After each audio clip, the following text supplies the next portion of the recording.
હવે જોજો, પસ્તાવો થાય છે તમને? આ બધો પસ્તાવો થાય છે? પાક્કું? હવે શું કરશો? મમ્મી પપ્પાને ઘેર જઈને શું કરશો? હા, ક્યાં ગયું માઇક? કેમ લઈ ગયું લ્યા? એ સ્વામી માઇક લઈ ગયા, અમારો વાર્તાલાપ ચાલે છે ને. હવે હું બધા સામે સોરી માંગુ છું કે હવે હું આવું નહીં કરીશ. જો સભા વચ્ચે આવું કહેવું કે હું સોરી કહું છું, હવે આવું નહીં કરું. આ સત્સંગ, જો આ સત્સંગના પરિણામો. તો કે છોકરા તો કહીએ કે અરે ના બોલી શકે, ભાઈ બોલો તો ખરા. સભા વચ્ચે બોલું કે હવે સોરી હું આવું નહીં કરું, કહીએ કઈ સ્નેહલ મહારાજ? આપો જ માઇક આપો, ઊભા થઈને કહો ત્યાં લ્યો. અમે ત્યાં હમણાં તમને એક્સપોઝ તો કર્યા જ છે. હવે એવું નહીં કરીએ, શું નહીં કરું?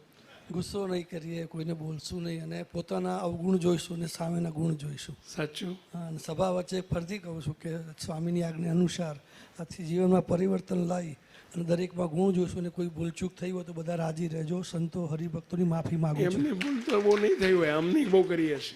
એમની માફી માંગો. શ્રીજી મહારાજની માફી માંગુ છું. હા, એમ નહીં, એમને આમ ચરણ સ્પર્શ કરીને કહેવું પડે. ચરણ સ્પર્શ કરી. હા,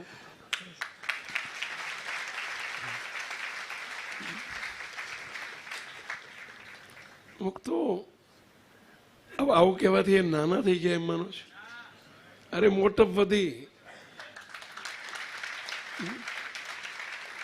માફી માગવાથી ક્યારેય નાનું નથી થવાતું.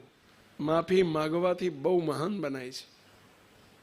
આપણે એમાં સમજ્યા જ નથી.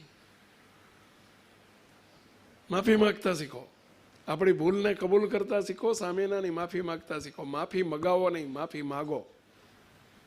માફી મગાવી એ અસુરનો ધર્મ છે અને માફી માગવી એ દૈવી ધર્મ છે. એ દૈવી ગુણ છે, પેલો આસુરી ગુણ છે. માફી મગાવવી એ આસુરી ગુણ છે અને માફી માગવી એ દૈવી ગુણ છે.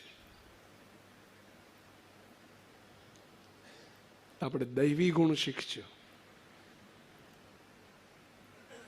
મગાવવા માટે આપણે બહુ જ તત્પર હોઈએ. મારી માફી માગે તો હું આવું. અને એમાંય કોકના ત્યાં પ્રસંગ આવ્યો હોય ને એવું નાક દબાવે ને એ વખતે બોલો માફી માગે 20 વર્ષ પહેલાનું કાઢે. બોલો, આસુરી બુદ્ધિ છે.